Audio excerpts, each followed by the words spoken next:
October is Pastor Appreciation Month. And so I thought, in honor of it, I would share a series of videos over the next few weeks talking about my own calling into ministry.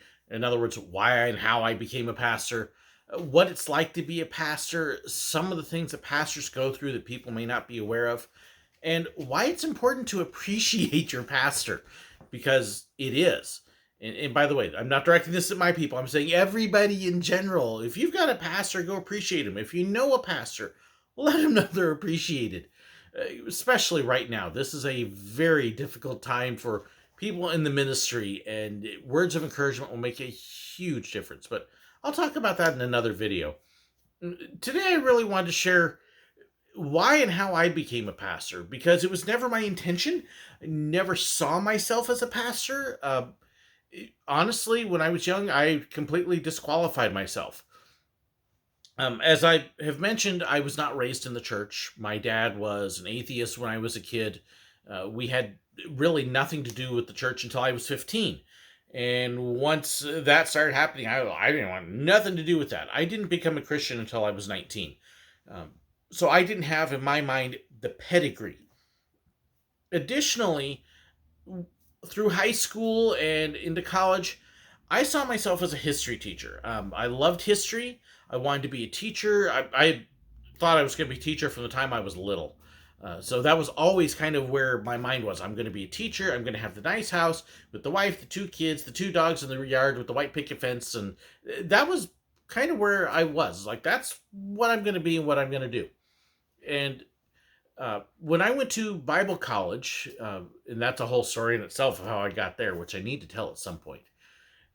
But up till I went there, I never saw myself in that way. And even all the way through Bible college, I went as a teacher. My major was in history with an education concentration. So I learned lesson planning. I learned how to teach English as a second language. And so that's really, again, where when I graduated, I was getting ready to move into teaching and to become a history teacher. And I actually ended up doing that for a couple years. Um, let's see now. I was actually history and stuff for 4 years, I think, something like that. And then I've done a lot of substitute work. So I've always considered myself a teacher. When you do those spiritual gifts tests, teaching has always come out strong. I'm like, yeah, well, yeah, I know that. I've also, and this sounds weird as a teacher, I've never considered myself a people person. I was a loner growing up. There's actually a picture of me in my high school yearbook at one of our school rallies, and you can see everybody sitting around watching this, and here's me all by myself with nobody sitting by me. That was kind of typical. I had a circle of friends I hung around with. There was a handful of us, and they were really about the only ones that I hung around with. I was in high school at a time when nerds were not cool, and I was a nerd, and so I wasn't cool. I wasn't popular.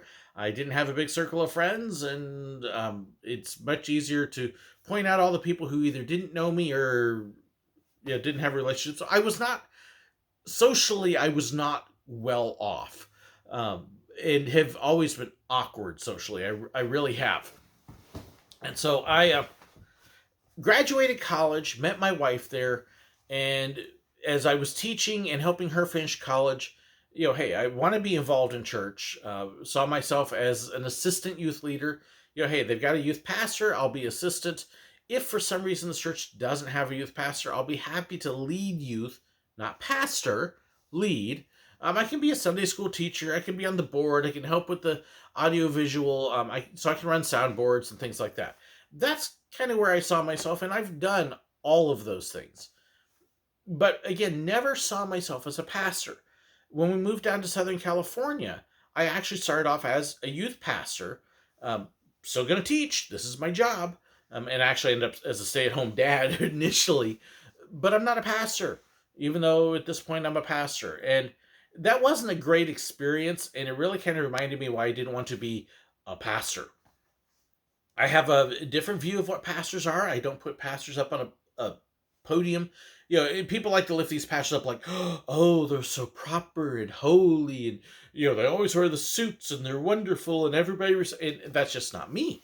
Never has been me. Never saw myself as that. It's like, I'm not going to fit into that mold. I'm going to be me. But hey, I'll help out. Well, we were living in Florida actually at the time, and uh, I had been teaching full time as a computer lab instructor, the school technician, and doing all of that, and just really felt like, I'm realizing teaching is not for me. I don't like it. It's not that I don't like the kids. It was all the politics and the parents and the other junk that comes with it. Okay. If you don't know, teachers are heroes because they put up with a lot of crud. And there's a lot of times that they can't say what needs to be said. And I'm like, I'm not going to be able to keep my mouth shut much longer on some of this. I'm going to say what I think needs to be said, and it's not going to go well. So at that point, I was like, well, what do I do? And I saw an opening for a youth pastor about an hour and a half away, and I went, oh, and it just rung a bell. It just really hit me. I'm like, I could do that. Yeah, I love teens. This allows me to do what I want with teens without having the junk. And really, God began to move me that way and say, okay, time to step forward. Time to start doing what you're actually supposed to be doing, even though you don't see it. And went into youth ministry. My wife was the kids pastor. I was the youth pastor for the teens. Taught Sunday school.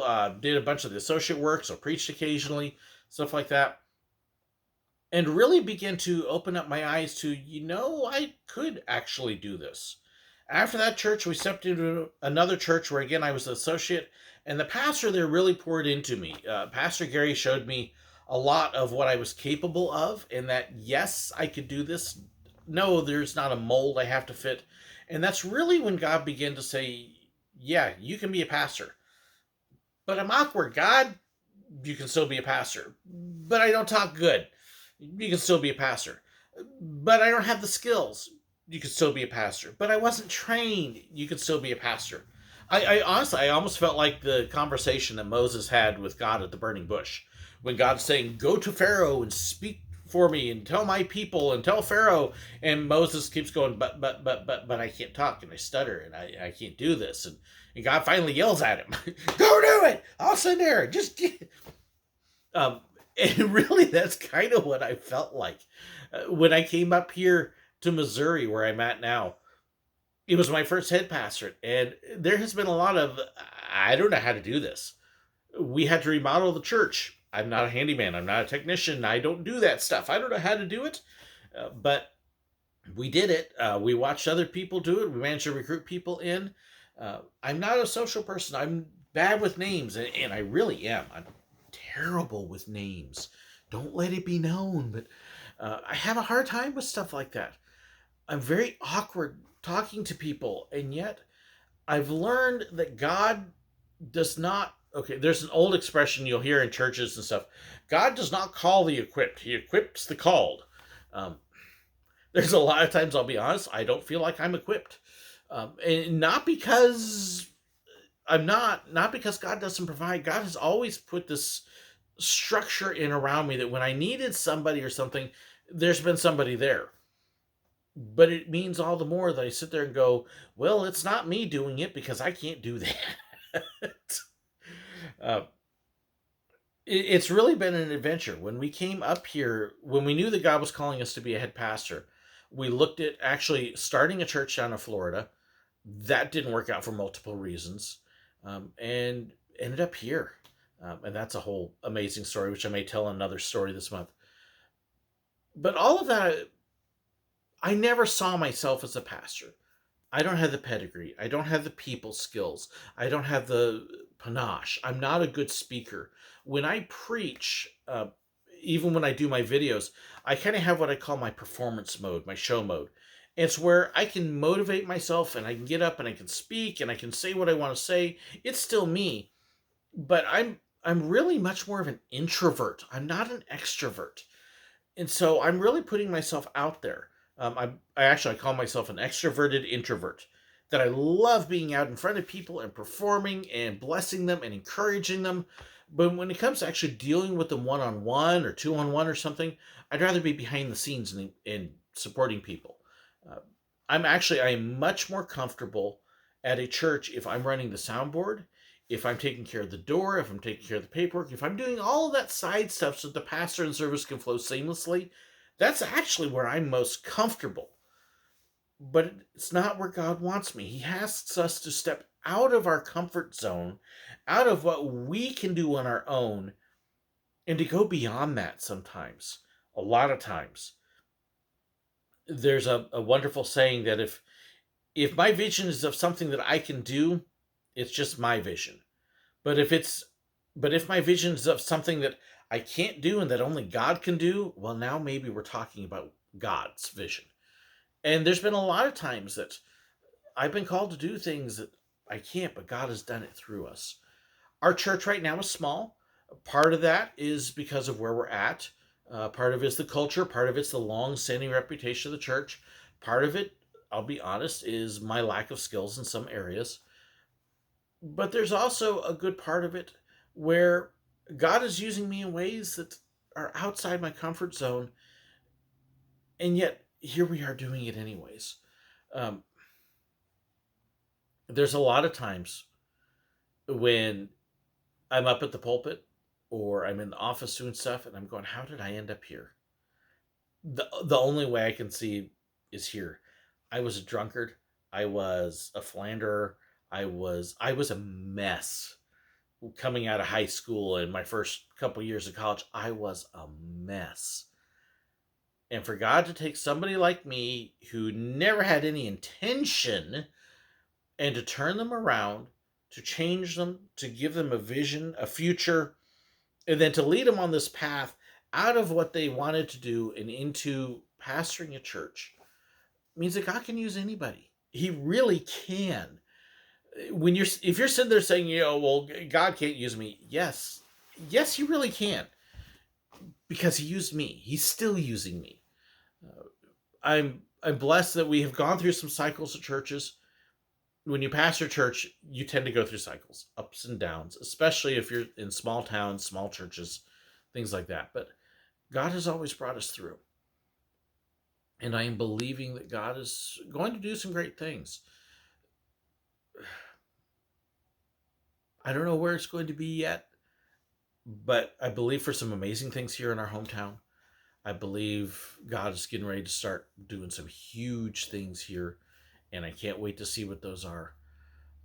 But I also believe that God's going to take me in other directions that I haven't seen yet.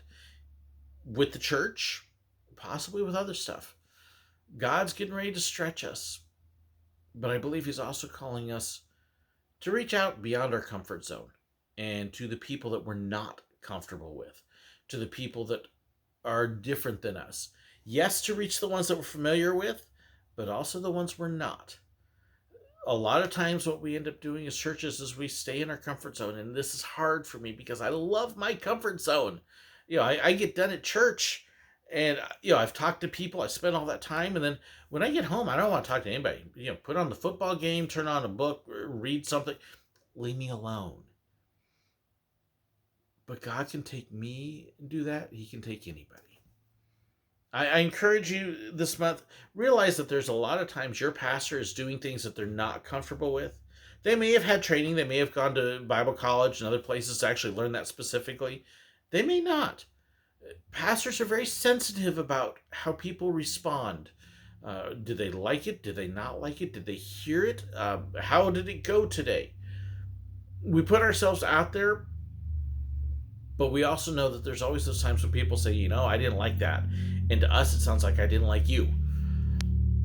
Give your pastor a word of encouragement. Find out what their story is. Find out where they came from. Maybe they've shared it in messages, but let them know that you're really interested, and you may find some wonderful things that will inspire you that have brought them to where they are now.